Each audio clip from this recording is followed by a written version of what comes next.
기름으로 만든 밑반찬들을 즐겨 먹는다는데, 그런데 식사 중 어딘가 다소 불편해 보이는 그녀. 사례가 들린 듯 한 번 시작한 기침은 멈출 기미를 보이지 않고 급기야는 입을 막았던 휴지에 피가 묻어나기까지. 도대체 나기름 여사의 건강에 무슨 일이 생긴 것일까? 불안한 마음에 즉시 병원을 찾은 나기름 여사. 갑작스레 찾아온 이상 증세는 대체 무엇 때문이었던 걸까? 지금 진단 결과가 나왔는데요. 폐암이십니다. 폐암이요? 청천벽력, 폐암이라는 충격적인 진단. 아, 말도 안 돼. 저는 술도 안 하고 담배도 안 폈어요. 제가 무슨 폐암이에요. 혹시 평소 식습관이 어떻게 되세요? 의사에게 평소 자신의 식습관에 대해 하나둘 이야기하는 나기름 여사. 그런데 나기름 여사의 말을 듣던 의사의 표정이 점차 굳어지는데 무엇이 문제였던 것일까? 어머니께서 식습관에 문제가 있으시네요. 잘못된 식습관이 폐암을 부른 것 같습니다. 나기름 여사의 잘못된 식습관이 폐암을 불렀다?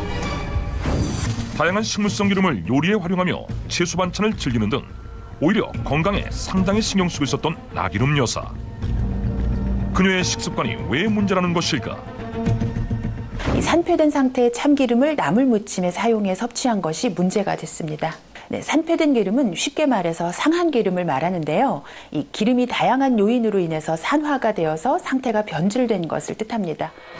산패된 기름은 쉽게 말해 상한 기름, 즉 썩은 기름을 뜻하는데 기름이 여러 요인으로 인해 산화된 상태로 변질된 것을 말한다. 그렇다면 상한 기름이 어떻게 암을 부르게 되는 것일까?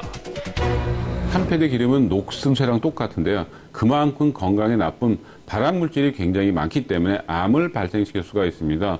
어느 정도 양이 많느냐? 산패된 기름은요, 여러분이 피우는 담배 있죠.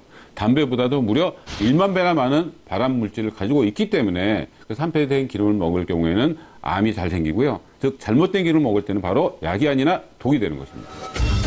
한순간에 독으로 변할 수 있다는 기름.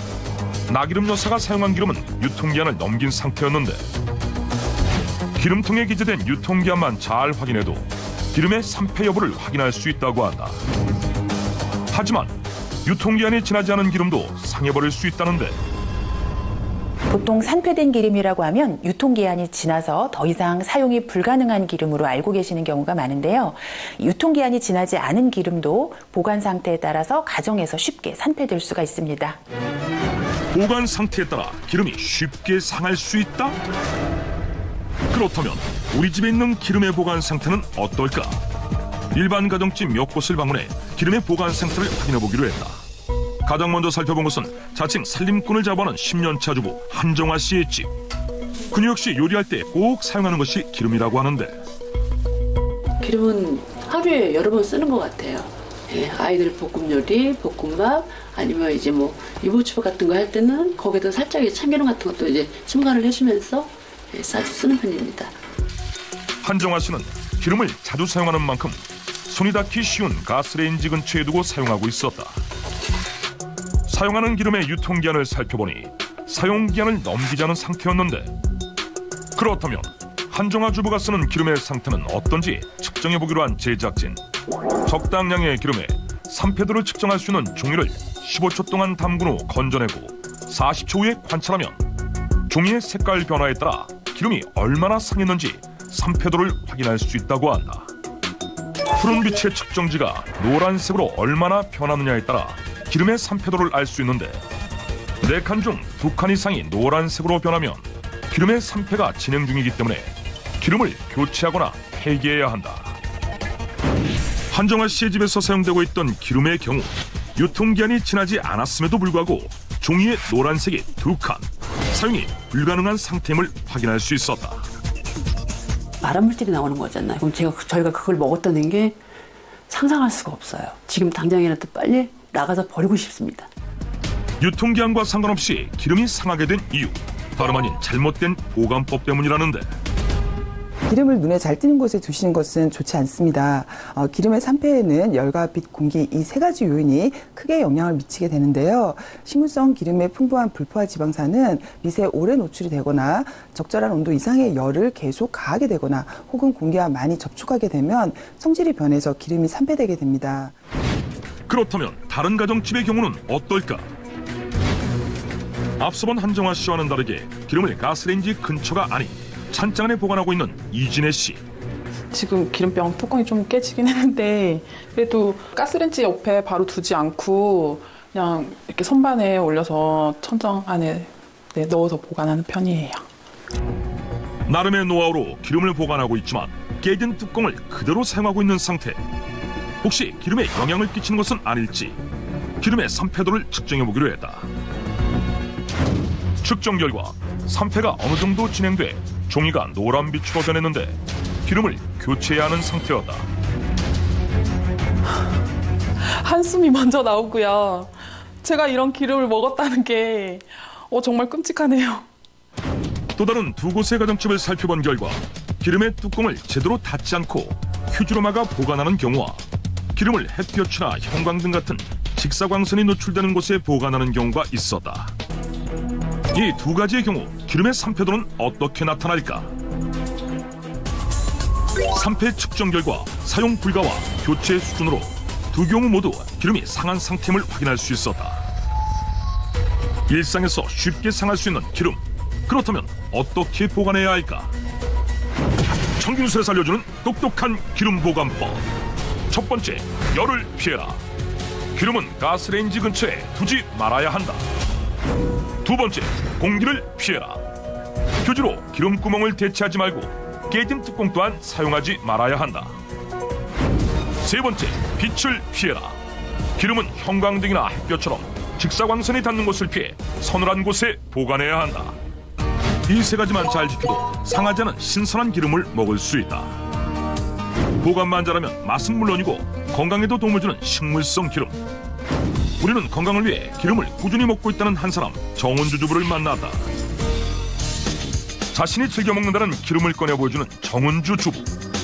수납장에서 하나둘 꺼내기 시작하더니 끝도 없이 나오는 기름. 참기름부터 포도씨유, 코코넛 오일까지 가짓수도 다양한 기름들. 개수를 세어보니 무려 15개. 처음에 저 건강 때문에 하나씩 먹기 시작했다가 여러 개 종류별로 사 먹게 되니까 온 동네에 소문이 나게 좀 애호가가 되지 않았나 싶어요. 40대에 들어서면서부터 건강식품에 관심이 생겨 다양한 기름을 구입하게 되었다는 정은주 씨. 무엇보다 기름 보관에도 남다른 노하우가 있다고 한다. 요리하다가 이게 열이나 이런 것 때문에 뜨겁거나 그럼 상할 수가 있거든요. 그래서 밑도 차단하고 이렇게 어두운 곳에 딱 안에다 딱 넣어서 보관해요. 제대로 된 방법으로 기름을 보관하고 있는 정은주 씨. 꺼내 보여준 기름은 바로 다시 제자리에 넣어 정리한다. 그런데 덩그러니 남아있는 기름 하나. 신문지에 둘둘 쌓여있는 병 속에는 어떤 기름이 있을까? 이거요? 이거 들기름이에요. 정체는 다름 아닌 들기름. 그런데 왜 들기름은 수납장에 넣지 않고 신문지로 감싸 놓은 것일까? 들기름이 다른 기름보다 산패가 좀 빠르다고 그러더라고요. 그래서 빛을 딱 차단하게끔 신문지에 꼭 싸서 꼭 냉장고에 넣어서 보관해야 돼요.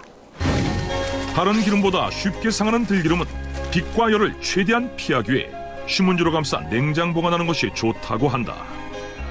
완벽하게 보관되고 있는 기름들. 그렇다면 정은주 씨의 집에 있는 기름 상태는 어떨지 우리는 평소 가장 많이 사용한다는 4종류의 기름에 대한 산패도를 측정해보기로 했다. 측정 결과 4종류의 기름 모두 산패가 진행되지 않은 신선한 상태임을 확인할 수 있었다. 여러 종류의 기름을 제대로 보관하며 요리에도 다양하게 이용하고 있는 정은주 씨. 그만큼 건강에도 자신 있다는데.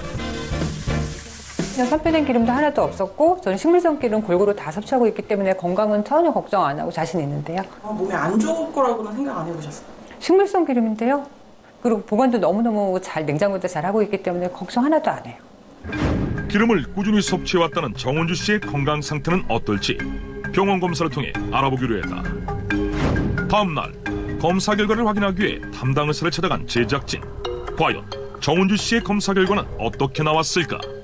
지금 정은주 씨 피검사 결과 같은 경우는 콜레스테롤 중에 총 콜레스테롤이라는 수치가 219로 정상보다 높게 측정이 되었습니다. 총 콜레스테롤 같은 경우는 정상 수치를 200 미만으로 보고 있고요. 그리고 나쁜 콜레스테롤 LDL 수치도 128이면 정상 이내에서는 좀 높은 편이라고 할 수 있겠습니다. 그래서 고지혈증을 의심할 수 있겠습니다. 고지혈증이 의심된다? 고지혈증이란 혈액 속의 지방 성분이 정상보다 많은 상태로 뇌졸중이나 동맥경화 같은 심혈관계 질환을 일으키는 원인 중 하나이다. 건강에 좋은 기름을 다양하게 섭취하며 보관 또한 잘하고 있었던 정은주 씨. 그럼에도 불구하고 콜레스테롤 수치가 높게 나온 이유는 무엇이었을까? 그 문제점을 알아보기 위해 출동한 전문가. 똑똑한 기름 섭취법을 전달해줄 한의사 정세현 원장. 평소 정은주 씨가 기름을 어떻게 사용하는지 살펴보기로 했는데 가장 즐겨 먹는다는 달걀말이를 준비하는 정은주 씨. 달걀 부침에 사용할 기름을 꺼내둔 다음 예열된 팬에 기름을 넉넉히 둘러준다. 지금 무슨 기름 쓰시는 거예요? 네, 들기름이요. 그럼 계란말이 하시는데 들기름 쓰세요? 들기름으로 해도 훨씬 고소하고 맛있는데요. 네, 알겠습니다. 달걀말이에 이어 선보일 요리는 고구마 튀김. 튀김에 사용할 기름을 준비한 뒤 예열된 팬에 가득 부어주는데 어머님, 이건 무슨 기름이에요? 네, 올리브유요. 튀김할 때 올리브유 쓰세요? 네네네. 튀김을 아무래도 기름 되게 많이 먹게 되잖아요. 그래서 몸에 좋은 올리브유로 해가지고 꼭 올리브유로 써서 튀김을 먹어요. 네. 건강을 위해 고구마 튀김을 할 때는 꼭 올리브유를 사용한다는 정은주 씨. 올리브유와 들기름을 활용한 간단한 요리가 완성됐다. 어머님, 이거 이제 다 완성된 거죠? 네네. 근데 오늘 요리하신 거 다 버리셔야 될 것 같아요. 왜요? 이거 드시면 암 걸리실 수 있어요. 암에 걸릴 수 있다는 충격적인 말. 정은주 씨가 만든 요리, 대체 무엇이 문제인 것일까? 이게 왜 문제냐면요, 기름도 어떤 요리를 하느냐에 따라서 다르게 사용돼야 돼요. 근데 아까 그 계란말이 사용하셨던 들기름은 열을 가면 안 되는 거고요. 또 아까 튀김에 사용하셨던 올리브유도 튀김에는 절대 사용하시면 안 됩니다. 어머니, 혹시 그 기름 구입하실 때 네. 뒤에 숫자 보세요? 숫자, 가격 이런 거 말씀하시는 거예요? 아니, 가격 말고요. 그 기름병 이제 뒤에 보면 숫자가 나와 있거든요. 그러니까 사용하실 때는 항상 이걸 확인하시고 사용하셔야 돼요. 자, 아까 기름장에 자, 어머니 보세요. 네. 여기 이거 보이시죠? 네네. 여기는 이 숫자가 그 기름의 발연점이라는 거예요. 발연점이 뭐예요? 발연점은 기름을 가열했을 때 연기가 나기 시작하는 온도를 얘기해요. 그러니까 발연점이 넘으면 기름이 가지고 있는 영양 성분은 싹 다 파괴가 되고 불포화 지방산은 다 트랜스 지방으로 바뀌고요. 그리고 더 중요한 거는 벤조피렌 같은 발암 물질이 급격하게 많아져요. 발연점이란 기름에서 연기가 나기 시작하는 온도를 말하는데 기름에 따라 발연점이 각기 다르다고 한다. 실제 실험을 통해 기름의 발연점을 확인해보기로 한 제작진. 올리브유와 포도씨유, 카놀라유 3가지 종류의 기름을 각각의 프라이팬에 둘러 동시에 가열해봤다. 잠시 후 가장 먼저 연기가 나기 시작하는 올리브유 팬. 온도를 확인해보니 약 160도로 측정됐다. 이어 포도씨유를 두른 팬에서 연기가 나기 시작하고 온도를 확인해보니 올리브유보다 높은 210도였다. 그리고 가장 마지막에 연기가 난 카놀라유의 온도는 무려 260도가 넘었다. 각기 다른 온도에서 연기가 나기 시작한 기름. 우리는 실험을 통해 기름마다 발연점이 다르다는 것을 확인할 수 있었다. 발연점이 넘어가면 기름 자체에 발암물질이 생성돼 위험하다는데 기름이 탈 때 나오는 연기 또한 발암물질이라고 한다. 천균술에서 알려주는 똑똑한 기름 섭취법. 기름의 발연점에 따라 요리법 또한 달라야 한다. 160도에서 170도 정도로 발연점이 낮은 참기름이나 들기름은 열을 가하지 않는 무침 요리에 적합하고 올리브유는 간단한 볶음 요리, 발연점이 높은 포도씨유나 카놀라유는 구이나 튀김에 적합하다. 잘못된 방법으로 기름을 사용했던 정은주 씨. 들기름으로 볶음 요리를 하고 올리브유로 튀김 요리를 하는 등 잘못된 방법으로 기름을 계속 사용하면 건강에 안 좋은 영향을 미친다는데 그리고 또 하나의 문제가 있어요. 네. 어머님 도대체 하루에 기름 얼마나 섭취하시는 거예요? 식물성 기름은 몸에 좋잖아요. 그래서 국이나 조림, 볶음할 때 몇 끼니 한 3숟갈 이상씩 꾸준히 먹는 것 같아요. 어머님, 아무리 식물성 기름이 이제 몸에 좋지만요, 과잉 섭취하시면 당연히 건강에 악영향을 끼치게 돼요. 그러니까 기름을 과잉 섭취하시면 이 기름이 체내에서 자체적으로 산패되면서 독성 물질을 작용할 수가 있어요. 그러면 당연히 면역력은 또 저하되고 암 발생률이 높아집니다. 발연점에 이어 건강 악화의 두 번째 원인, 기름 과잉 섭취. 실제 정은주 씨가 요리에 사용한 기름의 양은 얼마나 되는지 직접 확인해 보기로 했다. 끊임없이 나오는 많은 양의 기름. 한눈에 봐도 양이 만만치 않은데 수분과 기름이 함께 나왔다고는 하지만 기름의 양이 상당한 것이 육안으로 확인되다. 올리브유는 하루 2스푼, 들기름을 비롯한 참기름, 카놀라유, 포도씨유는 하루 3스푼 이하로 섭취하는데 식물성 기름의 총 섭취량은 하루 3스푼이 넘지 않도록 기름의 중복 섭취를 피하는 것이 좋다. 착한 기름이라 불리는 식물성 기름도 무분별하게 섭취할 경우 오히려 우리 몸에 독이 될 수 있다는 것을 잊지 말아야 한다. 종류에 따라 그 쓰임새가 다르다는 기름. 그렇다면 다양한 종류의 기름들 중에서 건강과 맛을 위해 가장 흔하게 사용하는 기름은 무엇일까? 실제 가정에서 자주 쓰는 기름이 무엇인지 주부들이 보편적으로 사용한다는 올리브유, 카놀라유, 포도씨유, 콩기름을 후보로 놓고 투표를 진행해봤다. 혹시 어떤 거 고르셨어요? 올리브. 콜레스테롤 수치가 낮다고 그 방송에서 많이 들었기 때문에. 원래 올리브유 썼었는데 포도씨유가 열이 가해지면 뭐 영양분이 뭐 좋다고 그래서 카놀라유요. 튀기고 저기만 볶고를 땐 그게 좋아요.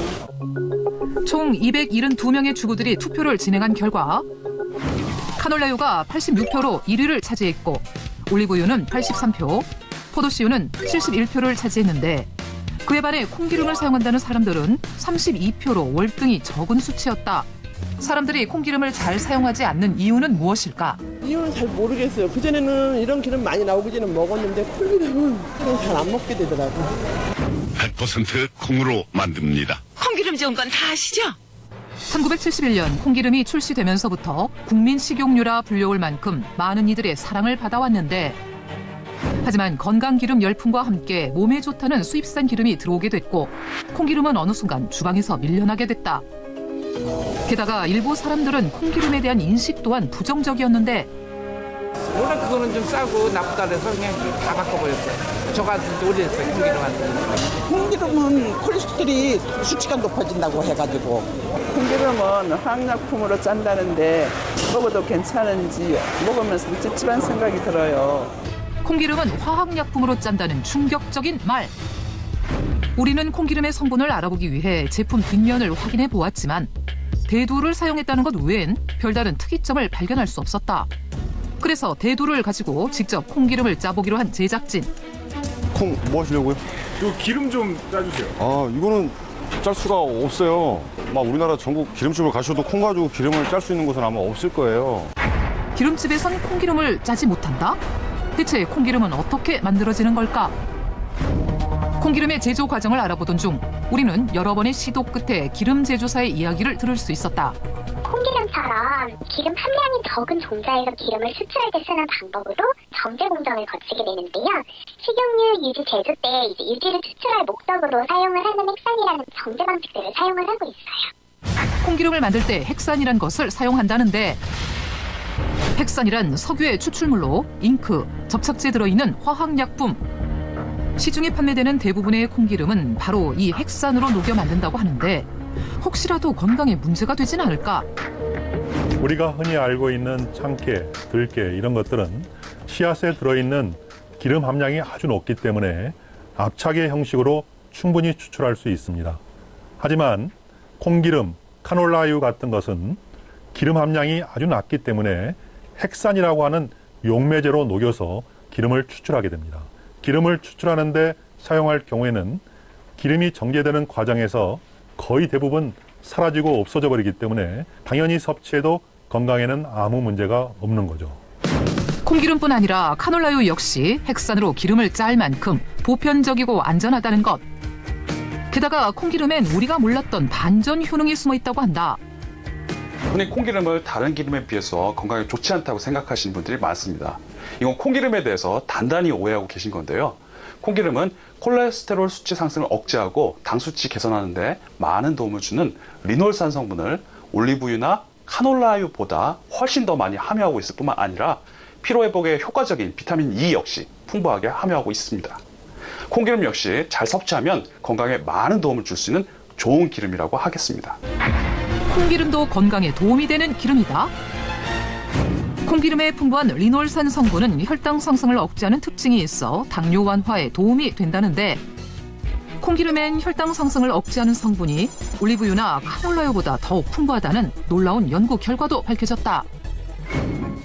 우리는 수소문 끝에 실제 콩기름으로 건강에 도움을 받았다는 신동명 씨를 만날 수 있었다. 굉장히 건강해 보이시네요. 아 그래요? 내가 식이요법도 초저히 하고 건강도 챙기려고 내가 운동 열심히 하는 사람이야. 내가 3년 전만 해도 혈당이 500이 넘었어요. 죽다가 살아난 사람이에요. 과거 당 수치가 500까지 올랐다는 신동명 씨. 매일같이 운동을 하면서 건강관리를 하고 있다는 그는 어떤 이유로 극심한 당뇨를 앓게 된 걸까? 제가 한 15년 전에 갑자기 눈이 침침해지고 체력도 막 갑자기 저하되고 내 걸 찾아가서 처음에 당 체크를 하니까 그렇게 높지는 않았어요. 한 170, 180 정도? 그 정도였는데 약도 제대로 안 먹고 좀 소홀하게 방치를 했죠. 15년 전 당뇨 판정을 받았지만 별다른 관리를 하지 않았다는 신동명 씨. 그러던 어느 날 온몸에 통증을 느끼며 돌연 쓰러져 버렸다고 한다. 머리에서 스파크가 일어나는 것처럼 전기가 번쩍번쩍거리고 손발에 찌릿찌릿 전기 감전되듯이 그런 증상이 일어나고 어지러워서 주저앉고 그래서 그 다음날 바로 병원에 가서 당 수치를 재보니까 517이 나오는 거예요. 대수롭지 않게 생각해 방치했던 당뇨가 어느 순간 걷잡을 수 없이 악화됐다는데 제가 91년부터 2003년까지 의류 유통업을 했어요. 물량이 많다 보니까 지하 창고를 갖다가 사무실 겸 지하 창고 이제 물건 보관함으로도 이렇게 쓰면서 했는데 일주량이 상당히 중요한 건데 지하에서 일을 하다 보니까 햇빛을 볼 시간이 별로 없었죠. 일의 특성상 햇볕을 쬐지 못했다는 것. 이것 또한 당뇨를 악화시키는 원인이 될 수 있는 걸까? 과도한 음주, 육류 위주의 식습관도 물론 당뇨의 원인이 될 수 있겠지만 햇빛을 잘 쐬지 못해 생기는 비타민 D의 결핍이 당뇨의 한 원인이 될 수 있습니다. 햇빛은 몸속에 비타민 D를 합성하는 역할을 하는데요. 비타민 D가 부족하게 되면 인체 신진대사가 장애가 생겨서 피로감을 촉진시킬 뿐만 아니라 당뇨, 암까지 부는 원인이 되기 때문에 적당한 햇빛을 쐬는 것은 건강에 정말 중요하다고 할 수 있겠습니다. 지금은 당뇨 걱정 없이 건강한 일상을 보내고 있다는 신동명 씨. 제작진 앞에서 자신 있게 혈당을 재보는데 식후 혈당 측정 결과 190의 수치로 과거와 달리 현저하게 완화된 수치였다. 정상은 아닌데 그래도 예전에 비하면 500이 넘는 때를 생각한다면 지금 많이 호전된 거죠. 그럼 혈당 관리를 좀 어떻게 하는 편이세요? 네, 식후에 한 30분, 40분 정도 운동을 꾸준히 인내를 가지고 하고 그리고 식이요법으로 콩기름을 먹고 있는데 콩기름을 인해서 많은 도움을 받고 있는 것 같습니다. 식이요법 중 하나로 콩기름을 먹어왔다는 신동명 씨. 흔히 건강에 좋지 않다고 생각하는 콩기름을 그는 어떻게 먹게 된 것일까?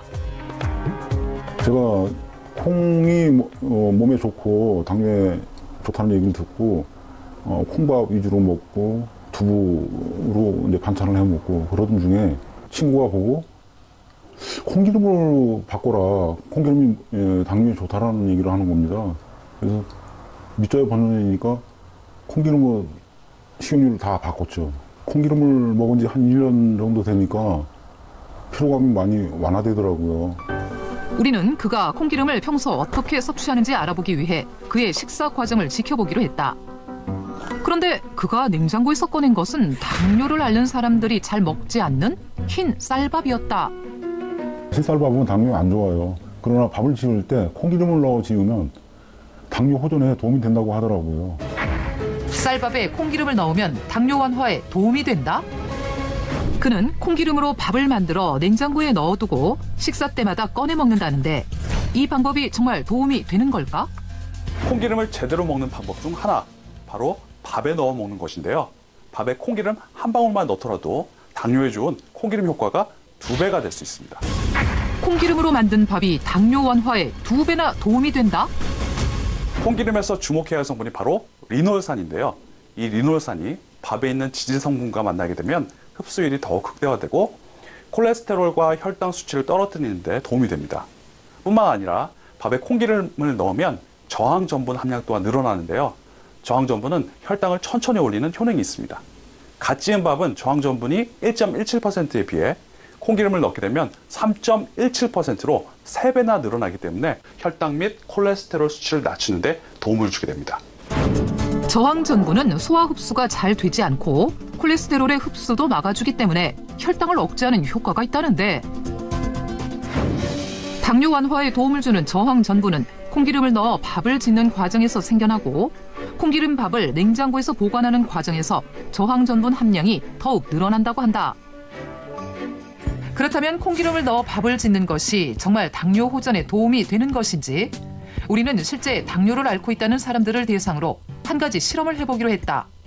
오랜 시간 당뇨로 고생 중이라는 신혜경, 유영란 씨. 당뇨 합병증이 그러니까 심혈관 질환이라든지 그런 쪽으로도 안 좋게 이제 된다는 얘기를 이제 늘 들으니까 걱정은 좀 하죠. 주위에서 당에 이게 좋다 그러면 이렇게도 해보고 저게 좋다 그러면 저렇게도 한번 해보고 그래요. 결과는 그냥 그러더라고요. 먼저 신혜경, 유영란 씨의 혈당과 혈관 상태를 확인해봤다.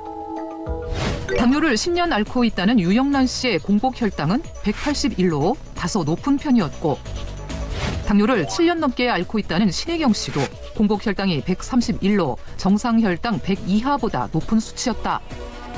유영란, 신혜경 씨에게 콩기름 찬밥을 섭취하게 하고 일주일 지난 후 혈당 수치가 얼마나 완화되었는지 측정해 보도록 하겠습니다. 전문가의 지도 아래 콩기름밥 식습관을 체험하기로 한 두 사람. 약은 물론 평소 생활 습관 그대로 유지하는 것을 조건으로 일주일 동안 밥만 콩기름밥으로 바꿔서 섭취하게 했다.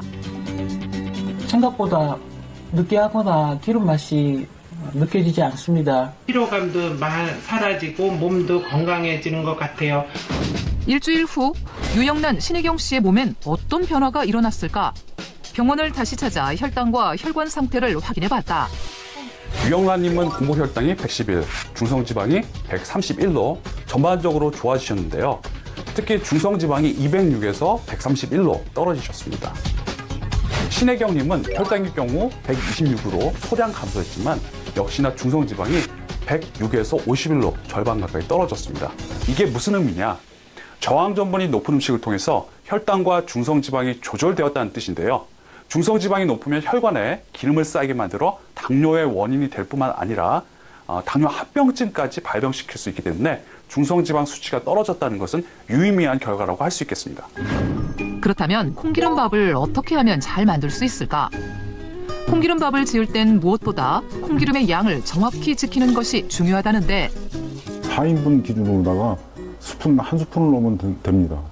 당뇨 맞춤 기름 최상 활용법, 콩기름밥.